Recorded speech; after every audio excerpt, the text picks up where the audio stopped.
As we approach the final few weeks of the college football season, we have 17 teams that are still either undefeated or one loss. In the past, I've only done videos ranking teams that are undefeated, but this feels like the perfect amount of teams where I can rank all 17 of them. That is exactly what we are going to do today, and this is based purely on my opinion, so feel free to debate me down in the comments section below. But before we get started, if you're a big fan of college football, be sure to subscribe to the channel, leave a like if you support today's video, and let me know what player, team, topic, or situation I can cover next. Now let's go ahead and get started and rank all unbeatens and one-loss teams left in college football.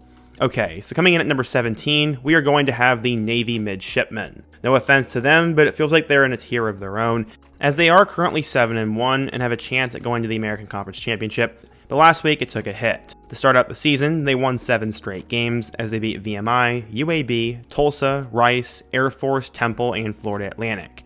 Honestly, Temple might have been the best win on the schedule, and that is not saying much. They finally played their first decent team with a pulse as they faced off on the road against North Texas and lost 31-17. Blake Horvath is one of the most exciting players in the country, but he's got to play his best football in these last few weeks as they go on the road to South Bend this weekend to play Notre Dame, then host USF, then travel to a ranked Memphis team.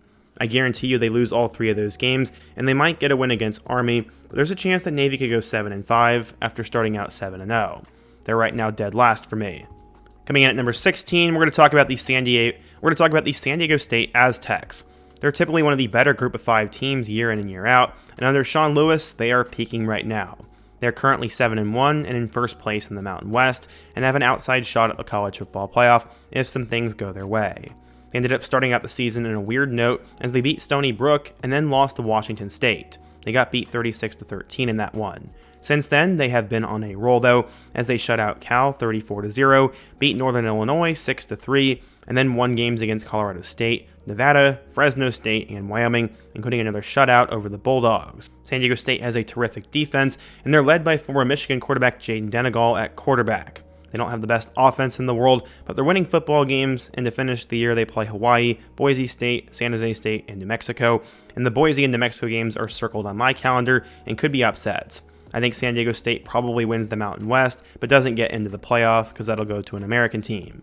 Ranked at number 15, I have the Memphis Tigers. They're currently ranked number 22 in the nation with an 8-1 record, but they had a terrible blunder. Led by former transfer quarterback Brendan Lewis and their true freshman in A.J. Hill, Memphis has been exciting to watch as they beat Chattanooga, Georgia State, and Troy in their first 3 games, before then knocking off an SEC opponent in Arkansas 32-31, and was one of the bigger wins in recent memory for the Tigers. Since then, they've been nearly perfect, but not perfect, as they beat FAU, destroyed Tulsa, knocked off number 18 USF in a thriller, and most recently beat Rice. But the one thing that is going to kill Memphis is that loss to UAB. The Blazers had literally just fired their head coach and started a new quarterback, but somehow they ended up messing it up as they shot themselves in the foot with a bunch of penalties at the end and could not convert, and UAB got a win there. Either way though, Memphis is 8-1 with a 4-1 mark in the conference, and with games against Tulane, East Carolina, and Navy, if they win out, they're going to go to the American Championship, and if they win that, they'll go to the college football playoff. The path is still there for Ryan Silverfield and Memphis, and honestly, I hope they are the group of 5 bid. Ranked in front of the Tigers, we have another American team in the North Texas Mean Green. They have come out of nowhere under head coach Eric Morris, and Drew Mestemaker has been a star for them. Early on in the season, they would shut out Lamar 51-0 before surviving against Western Michigan in overtime. They got their best win of the season against Washington State as they dismantled the Cougars 59-10, and that is not common for them to do. They then would survive in overtime against Army, beat South Alabama, and then in the last 3 weeks, they beat UTSA. Mestemaker had a conference record in passing against Charlotte and then knocked off undefeated Navy 31-17. Unfortunately, their sore spot is going to be that USF game as they had a couple of bad plays which made the game get out of hand, and they lost 63-36 in their biggest game in years. Still though, North Texas is currently 8-1, and they also have a chance to go to the American title game. Luckily, they play UAB, Rice, and Temple, which are near the bottom of the conference, so honestly, I project them to play Memphis in the conference title game, and the winner goes to the playoff. Now that would be exciting.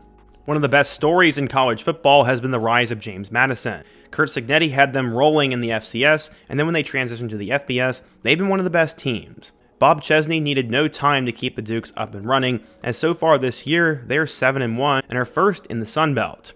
They beat Weber State in Week 1, before then playing it close with Louisville on the road in Week 2.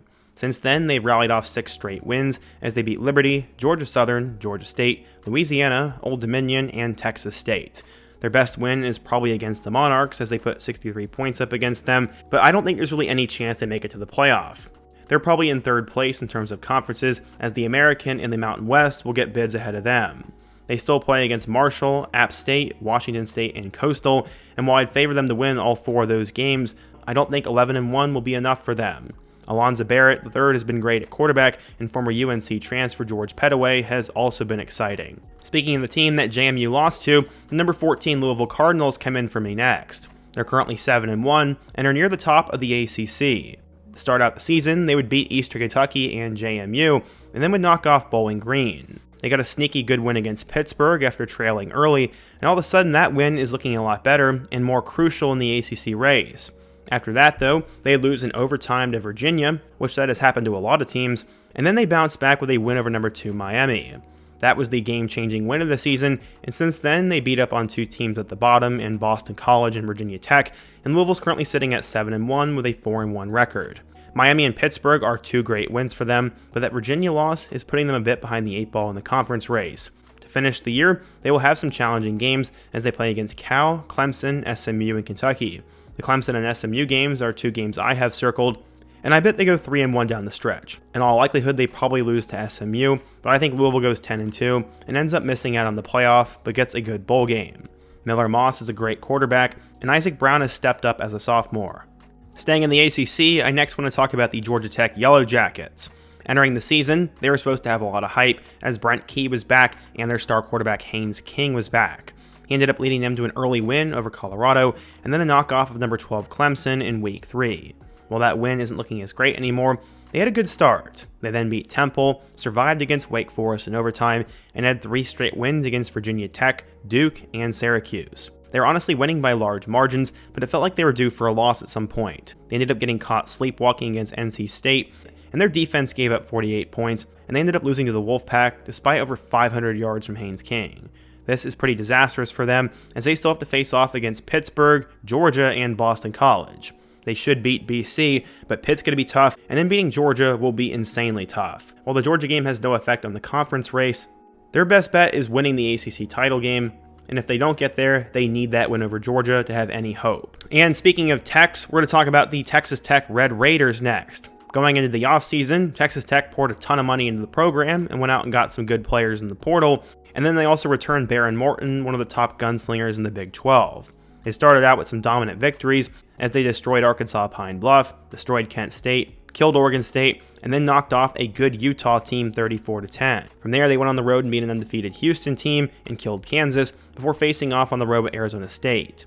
This game ended up being interesting for them as they did come back late, but Arizona State ended up winning, giving them their first loss. Since then, they shut out Oklahoma State 42-0 and went on the road and knocked off a hot Kansas State team who I thought was going to try to play spoiler. The biggest question mark about Texas Tech has been the quarterback, as Baron Morton has been on and off hurt throughout the season, but hopefully he is good to go, as Will Hammond tore his ACL, and if not, you're playing Mitch Griffiths. Either way, Texas Tech will have its work cut out for them, as they'll play against number 8 BYU this weekend, and this game is huge for the Big 12 race. After that, they play UCF, who they should beat, but then they'll have a trap game against West Virginia, who has played spoiler to a couple of good teams so far.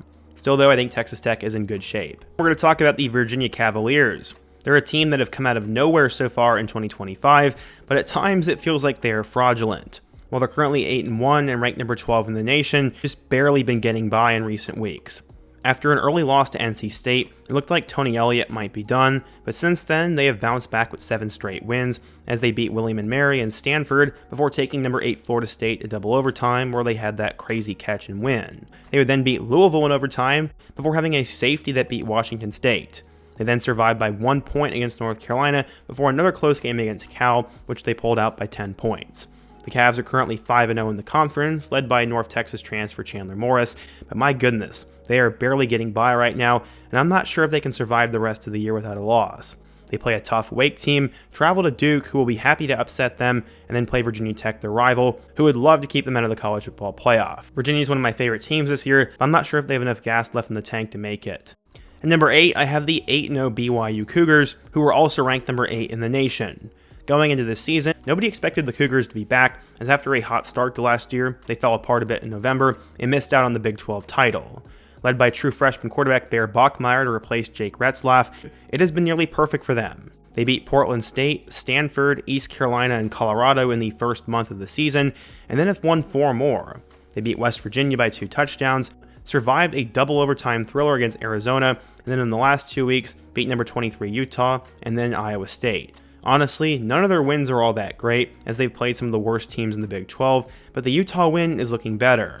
They definitely will be tested in the last month though, especially this weekend, as they travel on the road to the top team in the Big 12 in Texas Tech, and then play TCU, who's tough, a ranked Cincinnati team on the road, and UCF. I definitely think BYU stumbles against either Texas Tech or Cincinnati, but at 11-1, they would probably still get a chance to go to the Big 12 championship, and a playoff spot is still up for grabs for BYU, which is great for them.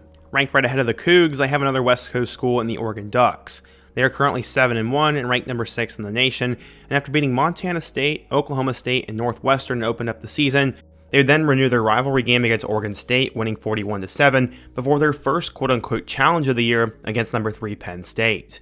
This was supposed to be one of the premier games of the Big Ten, and after a late interception by Dylan Thieneman in overtime, they got out of there with a win.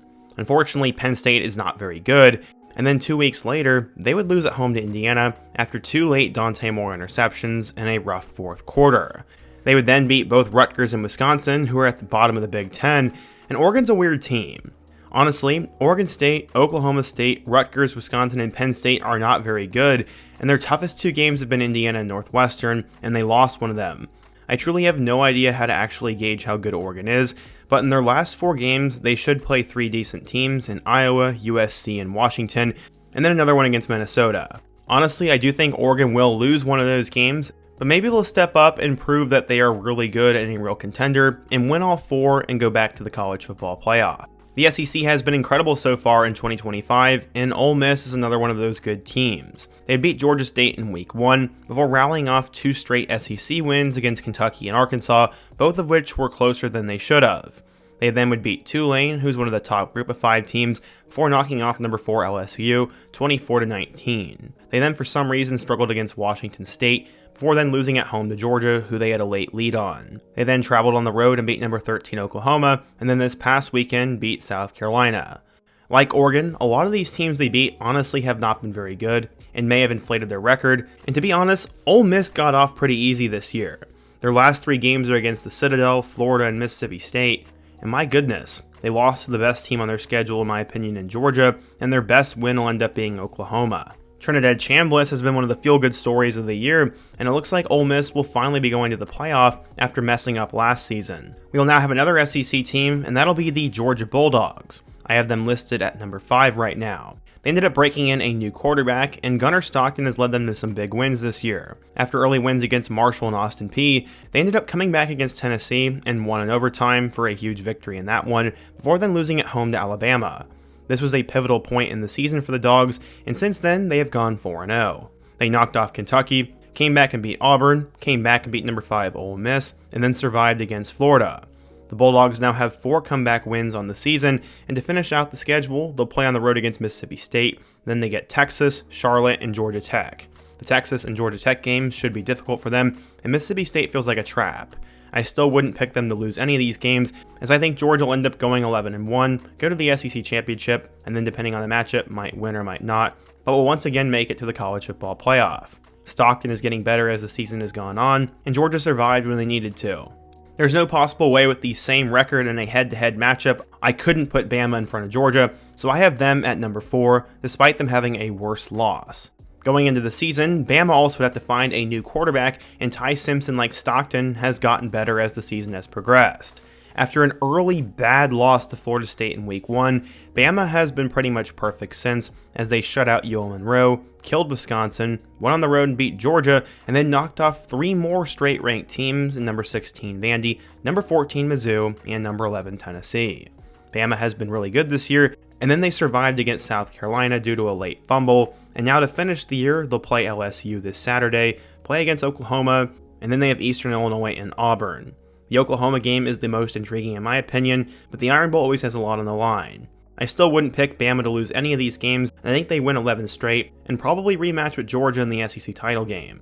Ahead of the Crimson Tide, I have the Texas A&M Aggies. They're off to their first 8-0 start in over 50 years, and led by quarterback Marcel Reed and their two transfers Mario Craver and Kevin Concepcion, the Aggies have been incredible. They beat UTSA and Utah State in Week 1 and Week 2, before then getting a huge win on the road against Notre Dame by way of a late touchdown. They then would beat Auburn 16-10, beat up on Mississippi State 31-9, and take care of business against Florida. They would end up having to survive on the road against Arkansas, before then beating number 20 LSU 49-25, essentially getting Brian Kelly fired.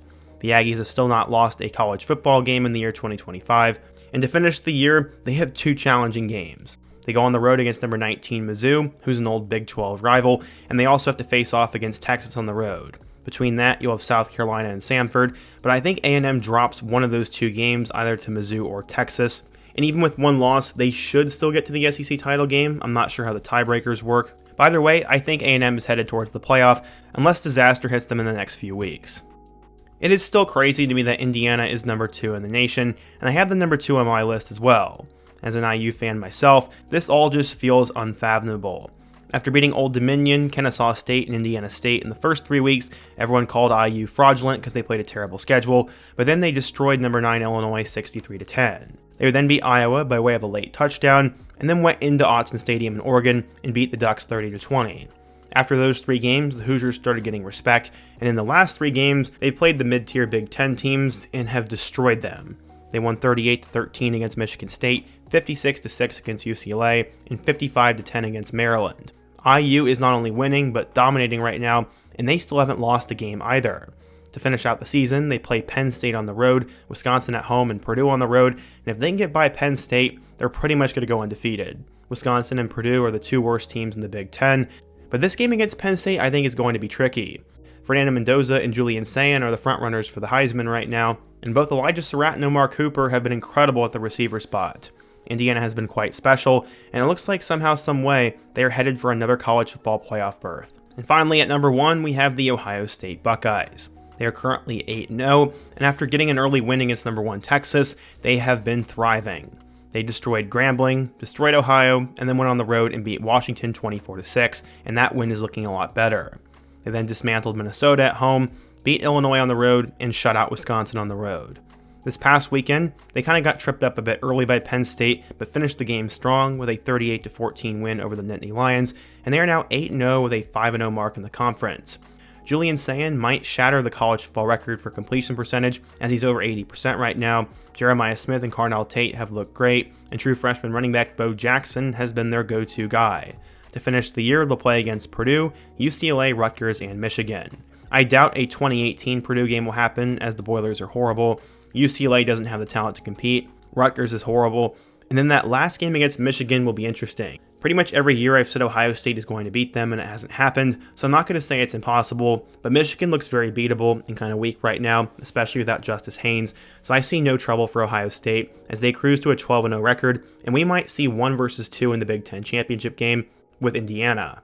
Man, that would be crazy for so many reasons, especially the Heisman race, who would get the number 1 overall seed, and because both teams could be undefeated. But no matter what, it has been a great season for Ohio State, and they could repeat as national champions. So yeah, today I ranked all the unbeaten and 1-loss teams left in college football, and what do you think? What do you agree and disagree with? Who do you think wins the title? And what other topic should I cover next on the channel? Be sure to let me know down below, leave a like if you need to support today's video, subscribe if you're new, and check out one of the videos on the end screen. Hope to see you guys again soon, but until next time, peace.